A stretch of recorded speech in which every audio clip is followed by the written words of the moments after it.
Welcome in to Moving the Chains. I'm Kevin Thomas alongside Jerel Hendricks. Got another great interview lined up for you guys today. A very special guest, the new head coach of the Hilton Head Prep Dolphins, Coach Dustin Etheridge. Coach, how you doing today? Doing great. Thank you guys for having me. Yeah, appreciate your time today. We really do. If this is you guys' first time checking us out, we appreciate that. Check us out on Facebook, Twitter, social media, all those places at Movin Chains, MOVINCHAINS. Also have an audio-only version of our podcast on Google, Spotify, Apple, et cetera, like that. So check us out wherever you get your podcast at. So Coach Etheridge was hired in February. Comes from Hammond, where he was the defensive assistant. Also spent time at South Carolina, Newberry College, Heathwood Hall, and Ben Lippen. Coach, let's just start there. How's the transition been coming in mid-year, stuff like that? How has that been for you? It's been hectic, of course, trying to learn everybody, learn the school, and start building those relationships with the folks down here in Hilton Head. But it's also been a fun time, a new beginning so much for my family, and we're really excited to keep this pace up. So, Coach, we got to get some background information from you. Excuse me. Sure. Tell us a little bit about your coaching career. How'd you get started, and maybe some stops along the way. Maybe you got some coaches that you coach with that you want to talk about. Sure. I actually got started while I was a student at the University of South Carolina as a student assistant for Ellis Johnson when he was defense coordinator there. That was 2009 season and 2010 season. So I actually got to be a part of the only SEC, East champion team. Got to go to the SEC championship game against Auburn. Coach against Cam Newton. So a lot of that kind of stuff. And then from there, we went to a couple high schools, ended up at Newberry College as an assistant outside linebackers coach, and then bounced around the schools. I really like the small school ball. It's kind of near and dear to my heart. You get those real good relationships with players and families. So been at Ben Lippen, Heathwood Hall with Coach John Wheeler, who's now the head coach at Hammond, Ben Lippen, and of course Hammond. Awesome. So, Coach, looking at your new position, how long was the process of getting you in place? Was it over a couple months you interviewed, or was it a pretty quick turnaround from start to finish? We started the process back in right after the season finished. Coach Adams knew he was going to step away, so the job was kind of out there. And after we finished the schsfb playoffs and won state last year, I had a conversation with John Wheeler and said, I think I kind of want to give this head coaching thing a go. And John says, well, I'm with you. Where do you want to go? And I said, the beach sounds pretty nice. So we ended up talking to Eric Matheson here, the AD. They do a wonderful job here at Hilton Head, and we hit it off, and I was lucky enough to get offered the job. So you mentioned Coach Adams, who did retire from Hilton Head Prep. What was that transition like? Were you able to speak with him? He'd been there for a while, get some tips, any feedback on how to adjust at the new school? Definitely. Coach Adams has been doing this for probably longer than I've been alive. He's an awesome human being, and he's doing a lot of work with the FCA stuff now. He's actually going to come back to prep and be our FCA liaison mentor. Great guy. He gave me the lowdown on everything. So it was a very easy transition. He's awesome. Can't say enough about him. So, Coach, how's the staff shaping up? Are you got everybody fully in place now? You got a couple guys you're still looking at bringing in. We're set. We're ready to go. I was lucky enough to have a great. We are a very young football team, and our middle school staff was phenomenal. So I just basically brought all those guys up. They're familiar with Hilton Head, familiar with these players and families, and it just the fit was right. So with my defensive background, with Ellis and everywhere I've been a defensive coach. So it's easy for me to kind of take over the defensive coordinator role and then, let them guys score some points. So you got to learn from a legend in Coach Ellis Johnson. I mean, he's very, very well respected in the college ranks. Kind of tell us about that experience of becoming a student coach at South Carolina, especially when that program was taking off under Coach Spurrier. It was a privilege to be a part of it. It was a whirlwind. I think back on it fondly. Long days, later nights. When you're a student assistant, it's go get the coffee and also input, 9 games from 2 years ago so we can break them down. But that's how you learn the game of football, is really through film. And that's what he taught me, is that, hey, inputting and watching this over and over again, you're going to learn the game of football. And he was a great mentor to me. If I were to call him right now and say, hey, coach, I'm struggling, I need this, that, and the other, he'd be there in a heartbeat. He's just that kind of guy.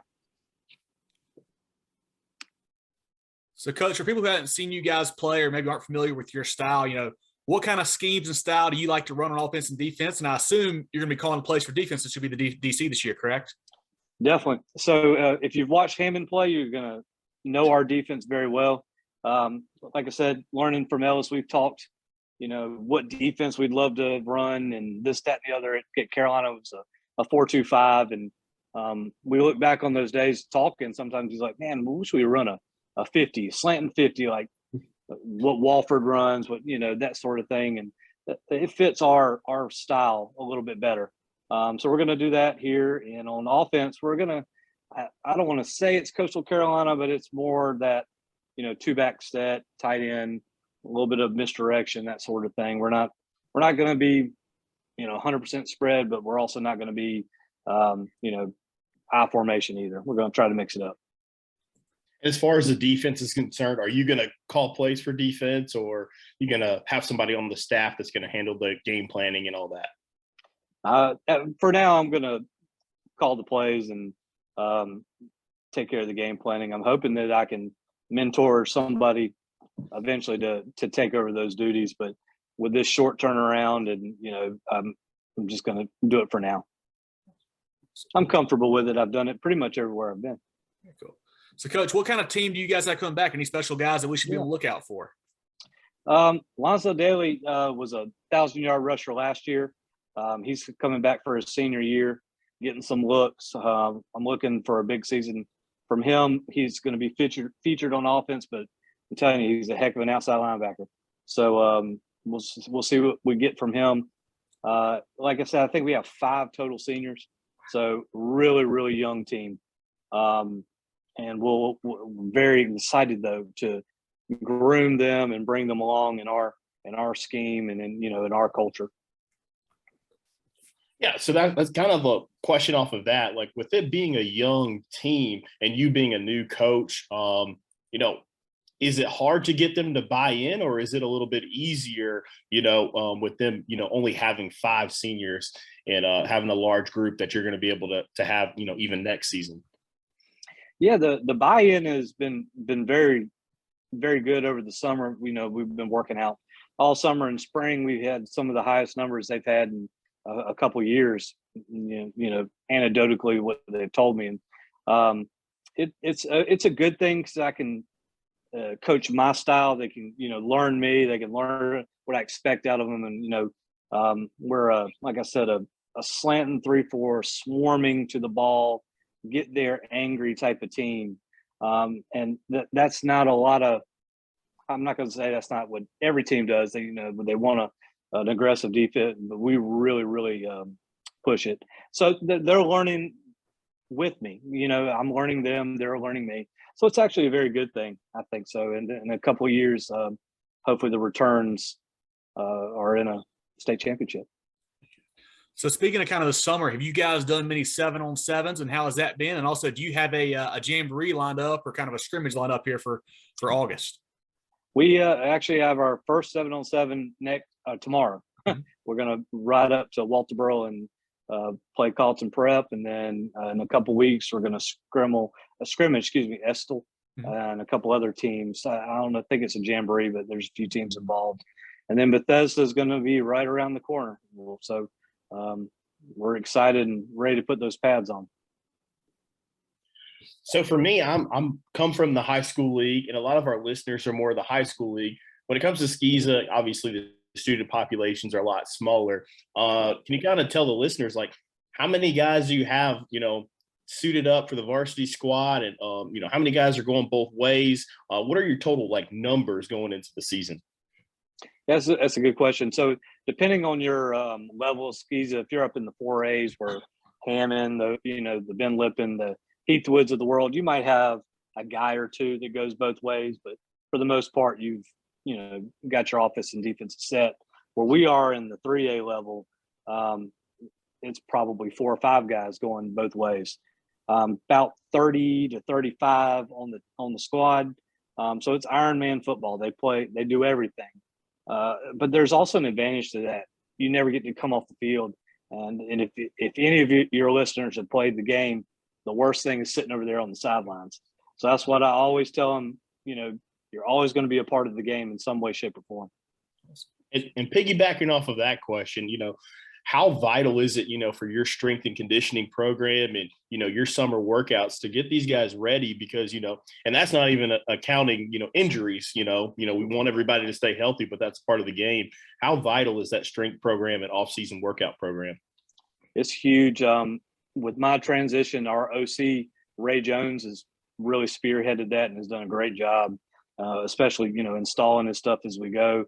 It's a next man up mentality. You might be playing inside linebacker, somebody goes down, you might have to play outside linebacker. You've been playing, running back for 2 games, and now we need a slot receiver. It's just, that you got to be ready when your name is called. So it's a little bit different than the high school league where you really focus in on your craft and try to perfect it. Now you're kind of focusing in on the team scheme and the team ideal, so that way you can fit and plug in when needed. So with the recent realignment, Coach, you guys are going to be in Class 3A. Hilton Head Prep will be. Schedule's already out. You guys are playing the likes of, Hilton Head Christian, PD Academy, Pinewood Prep. All schools will be contenders for the state title. Is it an advantage or a disadvantage to play those high-level teams during the season that you'll probably see again in the playoffs if you get that far? Well, I love it. I love the highest level of competition. I don't like to shy away from anyone. And I want to bring that type of mentality to Hilton Head Prep. And I think this is going to be great for them, especially being so young. And we're going to face these same teams year in, year out. Mm-hmm. So, starting in as a freshman, you might not be so timid when we get to your, sophomore, junior year. I've seen that guy, 3 or 4 times. So it's, I think it's an advantage, and I'm looking forward to it. Okay. And kind of off of that, Coach, with the schedule being out, I think you guys start your games at 4:45 p.m. Is that correct? We do. Yep.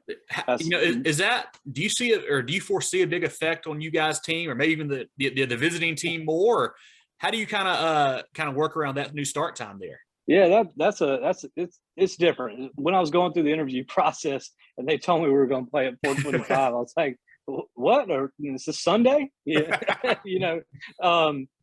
But with the rules of being, for your listeners, Hilton Head Prep is located inside Sea Pines, which is a gated community. It's natural preserve. So they have a lot of rules about lights and when lights can be on and that sort of thing. So I see it as a little bit of an advantage because we're out in it every day. Not that every team is not practicing in the heat, but we're used to it. And also, when we go away to another team's facility, our guys get jazzed to be able to play under the lights because they don't get to do it, every Friday night like most schools do. So we try to spin it as a positive as best we can. Good deal. Well, I think we're going to transition to some easier questions here. You're a South Carolina grad. You came up, as a student assistant in that program. And we love, the state of South Carolina football, even on the college level. What are your thoughts on Coach Beamer's tenure so far and how he's, laying that foundation after a successful season, his first year in Columbia? I'm excited for him. I actually got to talk to him not too long ago. He was actually on that first staff 2009. He was the Spurs coach when I was coming in. And he's a great guy. He stays in touch with pretty much all of our little South Carolina group that are coaching high school ball or, coaching wherever. And I think he's laid a good foundation. He's a culture guy. Those boys are going to want to run through a wall for him. So I'm excited to see with the talent that they have coming back some steps forward. But we know it's the SEC, and we know that every game is going to be a knockout, drag out fight. So, but he's one I'd want in my corner. That's for sure. Well, Coach, how's the golf game? And are you getting out there on the course when you get down to Hilton Head? I'm trying to get there. These fellas down here really can play, but you got to remember, I did work for Coach Spurrier, who drug us out. One of my favorite Coach Spurrier stories. This is way back. We were still practicing on the Armory back then. He was way down on the other end, and we'd have to cross the street, and the sheriff would stop, let us walk across, and I hear something whizzing by my head, and he was chipping golf balls from the other end of the football field down towards us as we were running on the field. So you just never knew what you were going to get with Coach. That's awesome. So was that part of the appeal of taking the job? I know obviously you're a football guy, and definitely being on the defensive side. I know you breathe and eat and live football, but was that appealing, moving to Hilton Head, getting to play some golf and living at the beach? Yeah, it was definitely into it. I've lived in Columbia pretty much my whole life, so it was a good change of pace. And like I said, I've always wanted to be a head coach. And when you go on an interview, you kind of get that feeling, can this be home?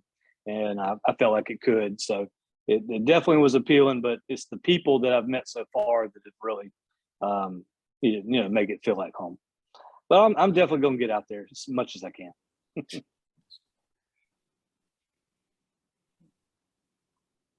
Well, Coach, so you've been around Columbia for a while, now down at Hilton Head. Let us know, what are some of your favorite restaurants in the Midlands and down here on the coast as well? And also, do you have a big barbecue spot? Because Jerel and I are big barbecue guys. Well, so I'm actually originally from Lexington, South Carolina. So if I don't mention Sheely's Barbecue out in Batesburg, my family probably disown me. But love Sheely's and Hudson's up there. Down, my wife's from Holly Hill, so Sweatman's Barbecue. If you've never stopped on 95 coming down to Charleston, you need to go to Sweatman's. Definitely. I haven't hit a barbecue spot here yet, but will. Sure. There's so many restaurants and things to do down here. I tell her, it's everything has to blend in Hilton Head. They got the color scheme, everything's green. You turn into Walmart, you might find 6 or 7 buildings that are behind it. It's just kind of a crazy deal. So we're trying to get our bearings down here and find some of the local spots. So being in Carolina, especially during, you said you were in that championship run for the SEC East, got to play against that crazy good Cam Newton Auburn team. What were some of your favorite moments of that season that you can remember? A few of them. Alshon Jeffrey's catch over the Alabama defender. I was up in the press box for that. That was awesome. I'll never forget that. I would like to forget the championship game. I think that was a rough one. We didn't have many answers that day, but overall it was a really good team. You got to think of all the guys that are in the league now, or were in the league, or kind of coming out now from that football team. It's kind of amazing to think about that. You were hanging out or coaching with those dudes. It's pretty special. Well, Coach, kind of to wrap up here, what are some of your goals for the team for the 2022 season? We just want to move forward with, make it fresh, make it fun again. We want to be competitive in every football game that we play, and we want to play. Our motto is 5 seconds. The average football play takes only about 5 seconds, and you can give me maximum effort for 5 seconds, then I can put you in the right place to make a play. And our kids have bought into that. They break down to that, and we're hoping to bring a new mentality to Hilton Head, and hopefully that leads to wins.